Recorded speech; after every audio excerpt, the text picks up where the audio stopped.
While the zodiac is usually interpreted in the terms of personality styles and ways of behaving, habitual habits of engaging with the world, the zodiac can also indicate for us and guide us in our spiritual practice. It illuminates 12 basic attitudes or 12 spiritual postures that we can adopt as we begin to practice our meditation as a way of augmenting our approach to inner practice, to contemplative practice, particularly if we get stuck or if our practice becomes dry and we have often the impulse to move to another method. It may be wiser to simply explore through the zodiac the different flavors of contemplative attunement that each one of the signs offers us. It offers us, each of those zodiacal signs is a portal that opens to the infinite, unconditioned radiance in a particular way. So let's begin with Aries. Aries infuses our spiritual practice with a sense of adventure. We can come to the cushion, come to the mantra, come to the method as the invitation of a great adventure into the unknown, a pioneering approach to penetrating beyond the civilized world of our ego sense and entering courageously into the uncharted. Aries. Sometimes our mind is restless and our practice feels unsettled.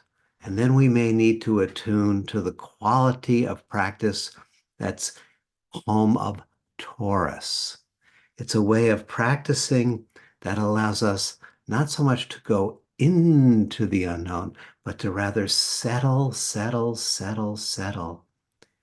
into the embodied sense of ease and well-being. The Taurian way of practice has a quality of stability and friendliness towards the rhythms of nature, recognizing sometimes the wind is blowing, sometimes it's quiet, sometimes the weather is dramatic, sometimes it's very quiet, very still. And those are all parts of the cycles of nature. And this body-mind is part of nature. And so we, in our practice with the Taurian attitude, we enjoy the cycles of our natural body-mind nature and recognize that each of them reflect a particular quality of the divine. The Gemini approach is particularly useful when our practice goes stale, when we're phoning it in, when it becomes rote, because the Gemini approach to practice brings a playfulness and a sense of curiosity, a willingness to try on different attitudes, different rhythms of the mantra, perhaps, different body postures, and to playfully, curiously explore how adjusting the mind and body in subtle and small ways can open doors of perception that we were previously unaware of.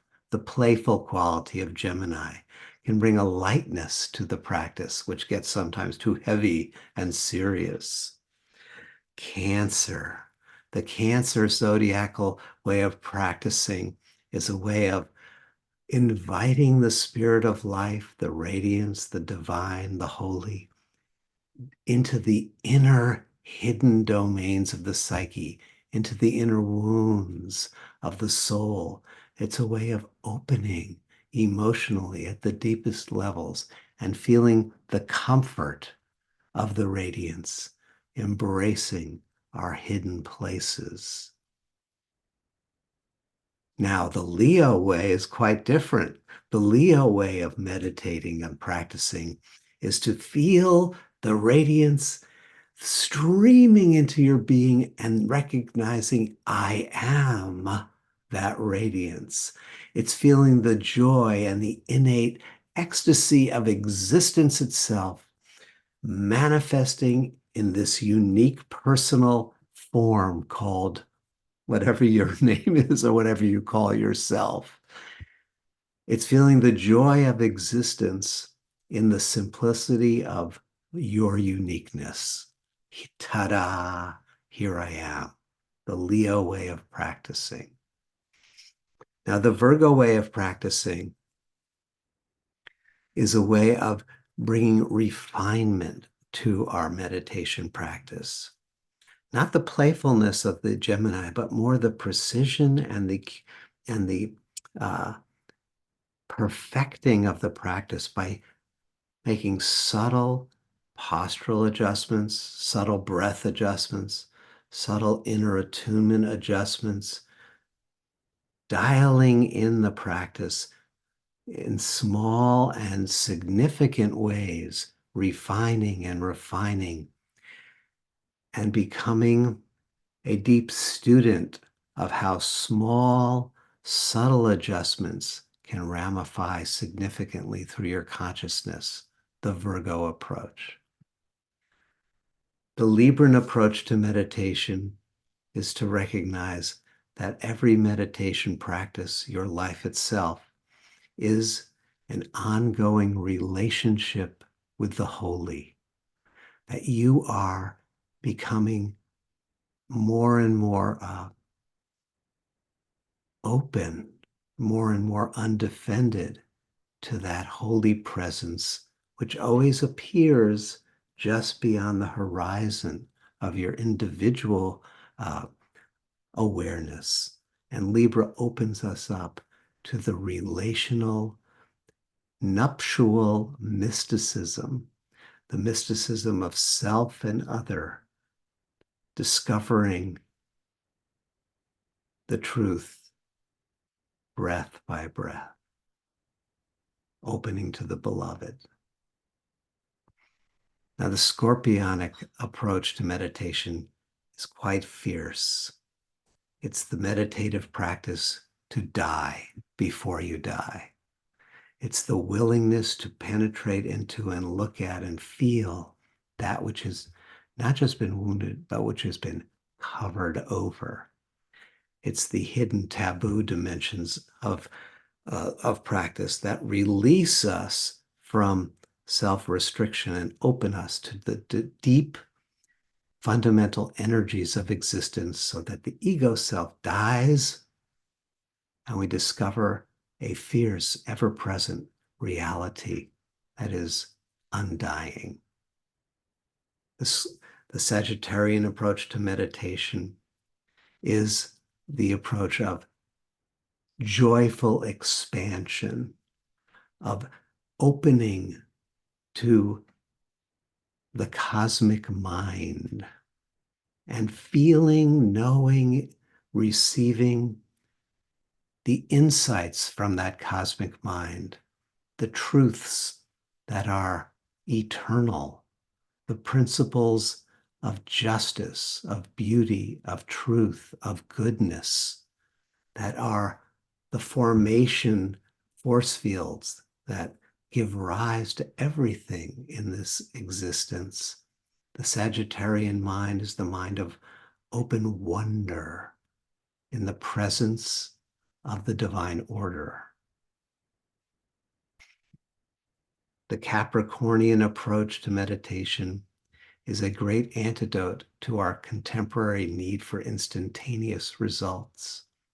It allows us to be Capricornian in this way, to be patient, to be diligent, to be steadfast, to proceed breath by breath, practice by practice, mantra by mantra, without hurry, without anxiety, with a grounded willingness to put in the repetitive, important work of building a foundation of presence and upon which life itself will begin to build the temple of awakening.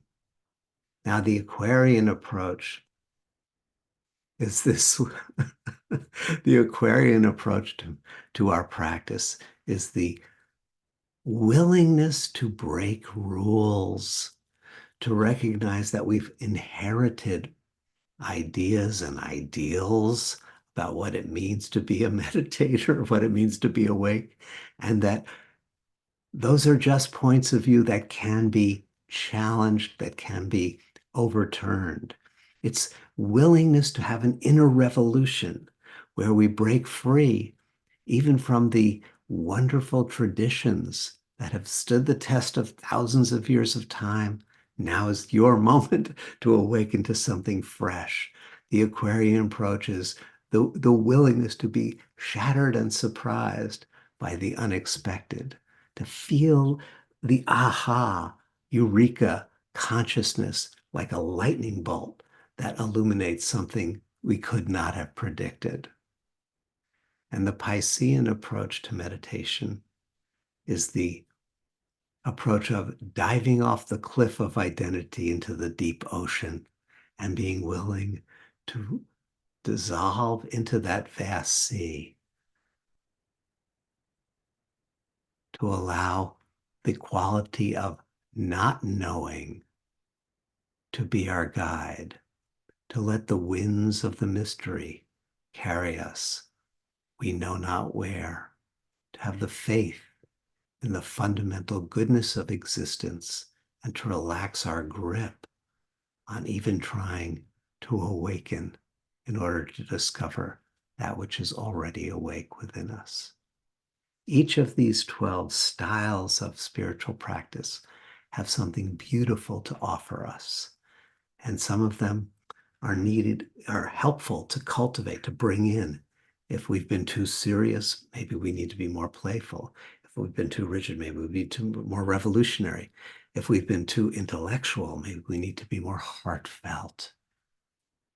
I invite you to join me in the universal dance, the circle dance through the Zodiac, and to experience how each of those portals can open you to the new awakening that is calling you into a deeper life.